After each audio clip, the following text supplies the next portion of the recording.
بسم الله الرحمن الرحيم. اللهم صل على محمد وعلى آل محمد كما صليت على إبراهيم وعلى آل إبراهيم إنك حميد مجيد. اللهم بارك على محمد وعلى آل محمد كما باركت على إبراهيم وعلى آل إبراهيم إنك حميد مجيد. جنات کا چنگل قسط نمبر 20۔ کیسی طبیعت ہے جوان، میرے کانوں میں ایک مہربان کی آواز آئی۔ ٹھیک ہوں، میرے منہ سے بامشکل آواز نکلی۔ آہستہ سے میں نے چہرہ گھما کر دیکھا۔ ایک جانا پہچانا سا چہرہ دکھائی دیا۔ میں نے یادداشت پر زور دیا اور پہچان گیا، وہ میرا دوست عمران تھا۔ سسکیوں کی آواز اب بھی آ رہی تھی۔ میں نے آواز کی سمت چہرہ گھمایا۔ سفید چادر میں لپٹی وہ کوئی اور نہیں، عائشہ تھی۔ میں نے جلدی سے اٹھنے کی کوشش کی، بڑے زور کا چکر آیا اور میں کرا کر دوبارہ بیڈ پر گر گیا۔ آرام سے لیٹے رہو، ابھی اٹھنے کی ضرورت نہیں۔ میرے کانوں میں وہی شفیق آواز پڑی، عائشہ۔ میرے منہ سے کمزور سی آواز نکلی۔ وہ لپک کر میرے پاس آ گئی۔ اس کا چہرہ آنسوؤں سے تر تھا۔ خدا تعالیٰ کا لاکھ لاکھ شکر ہے اسامہ، آپ کو ہوش آ گیا۔ اس نے روتے ہوئے میرا ہاتھ تھام لیا۔ مجھے کیا ہوا ہے، نکہت کے مارے بولنا دشوار محسوس ہو رہا تھا۔ تم بالکل ٹھیک ہو جوان، بس معمولی سا بخار ہو گیا تھا۔ ڈاکٹر نے دوبارہ مجھے تسلی دی۔ میں نے سفید اوور کوٹ اور گلے میں لٹکے اسٹیتھوسکوپ سے اسے پہچانا۔ اچانک میری یادداشت نے کام کرنا شروع کر دیا۔ واقعات ایک تسلسل کے ساتھ میری آنکھوں کے سامنے سے گزرنے لگے۔ اس وقت کا تصور کر کے میں کانپ گیا۔ سادھو کا ڈھانچہ یہاں سے ہٹا دو پلیز، بے اختیار میرے منہ سے نکلا۔ اسامہ، ڈاکٹر صاحب نے آپ کو بولنے سے منع کیا ہے، پلیز خاموشی سے لیٹے رہیں۔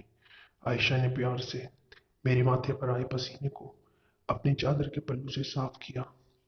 لیکن عائشہ، میں کہاں ہوں؟ مجھے یہاں کون لایا؟ میں تو یہاں سے بہت دور ایک بستی میں تھا۔ میں نے ادھر ادھر دیکھا۔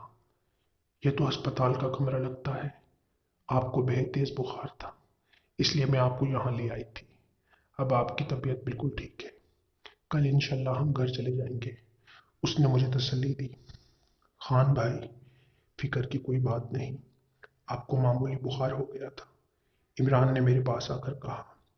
گاؤں سے مجھے یہاں تم لائے تھے؟ میں نے اس سے پوچھا۔ یہ بات میری سمجھ سے بالاتر تھی کہ اچانک بستی سے میں یہاں کیسے آ گیا۔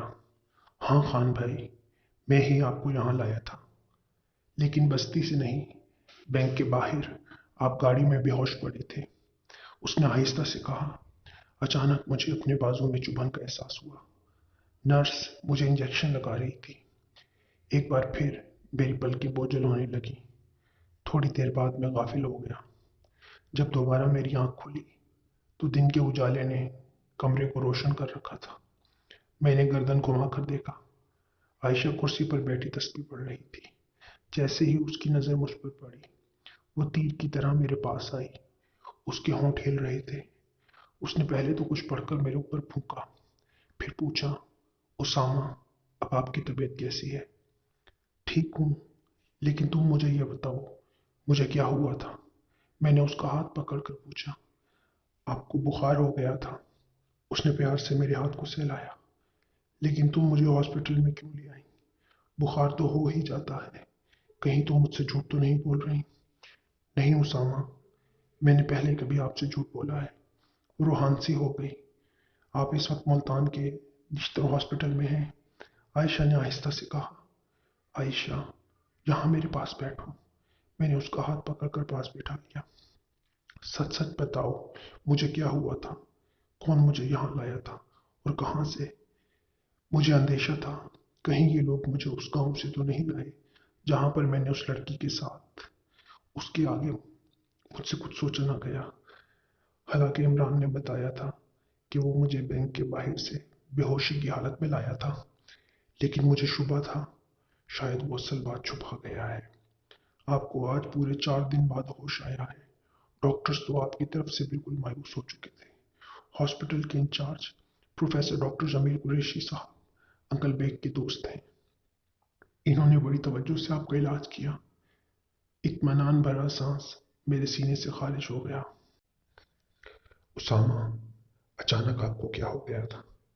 عمران بھائی بتا رہے تھے وہ کسی کام سے بینک سے باہر نکلے تو آپ گاڑی میں سیٹ پر لیٹے ہوئے تھے۔ انہوں نے آپ کو پکارا۔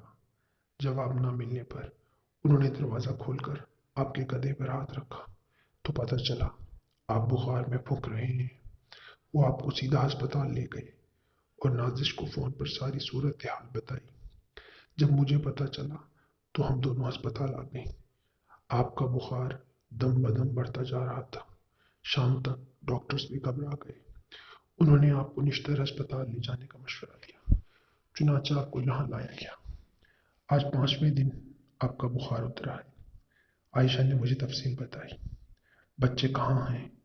میں نے پوچھا۔ میں نے کل انہیں پروفیسر انکل کے ساتھ بھیج دیا تھا۔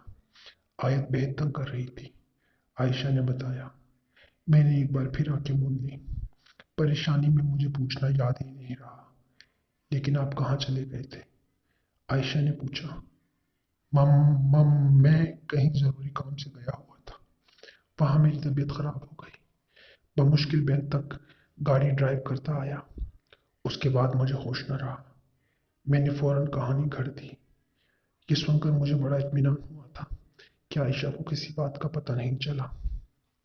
شام تک میری طبیعت مزید سنبھل گئی تو ڈاکٹر نے جانے کی اجازت دے دی اور ہم واپس اپنے شہر آ گئے۔ عائشہ نے انکل بیگ اور عمران وغیرہ کو فون کر دیا تھا، اس لیے جب ہم پہنچے تو سب بنگلے پر موجود تھے۔ بچے میرے ساتھ لپٹ گئے۔ ڈرائیونگ عائشہ نے کی تھی کیونکہ مجھ میں اتنی سکت نہ تھی۔ رات کو عائشہ تو تھکن کی وجہ سے جلد سو گئی، جبکہ نیند میری آنکھوں سے کوسوں دور تھی۔ گزرے واقعات بار بار میری آنکھوں کے سامنے گردش کر رہے تھے۔ میں خیالات کو اپنے ذہن سے جھٹکتا تھا، لیکن تھوڑی دیر بعد پھر کوئی نہ کوئی خیال میرے ذہن کو جکڑ لیتا۔ کیا واقعی وہ ایک بلی تھی؟ اس برے وقت میں وہ میرے لیے رحمت کا فرشتہ ثابت ہوئی تھی۔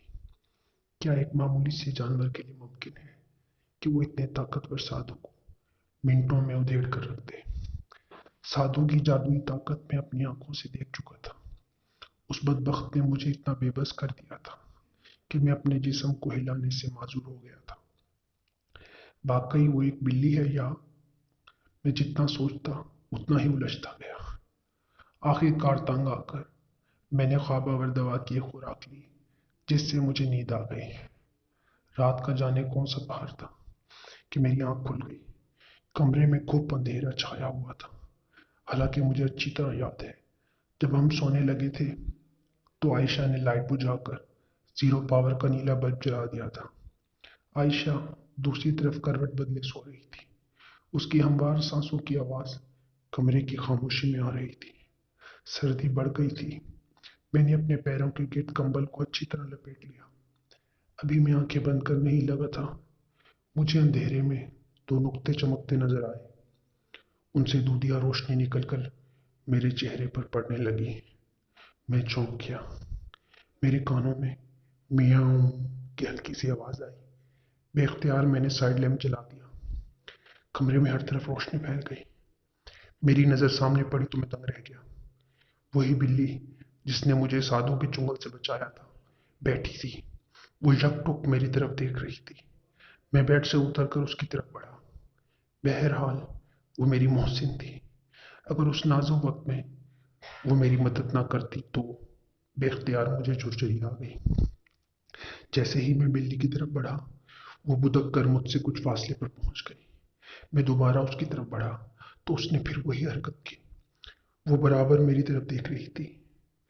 اس کے چہرے کے تاثرات سے ظاہر ہو رہا تھا جیسے وہ میرے پاس آنا چاہتی ہے لیکن کسی وجہ سے مجبور ہے۔ کیا بات ہے؟ مجھ سے ناراض ہو؟ نہ جانے کیسے میرے منہ سے یہ الفاظ نکل گئے۔ پھر خود ہی مجھے اپنی بات پر ہنسی آ گئی۔ میں تو اس کے ساتھ ایسے بات کر رہا تھا جیسے وہ میری بات سمجھ رہی ہو، لیکن سادو بھی تو اس کے ساتھ ہم کلام رہا تھا۔ میں نے اس کی طرف دیکھ کر دوبارہ کہا، ادھر آؤ میرے پاس۔ اس کے چہرے پر بے بسی کے تاثرات مزید واضح ہو گئے۔ اس نے ہلکے سے میاؤں کیا اور کمرے کے کونے تک چلی گئی۔ میں ایک بار پھر اس کی طرف بڑھا۔ وہ بے چین ہونے لگی۔ میں اس سے کچھ فاصلے پر کھڑا ہو گیا۔ اس نے منہ اٹھا کر میری طرف دیکھا۔ یہ دیکھ کر میری حیرت کی انتہا نہ رہی۔ اس کی آنکھوں سے آنسو بہہ رہے تھے۔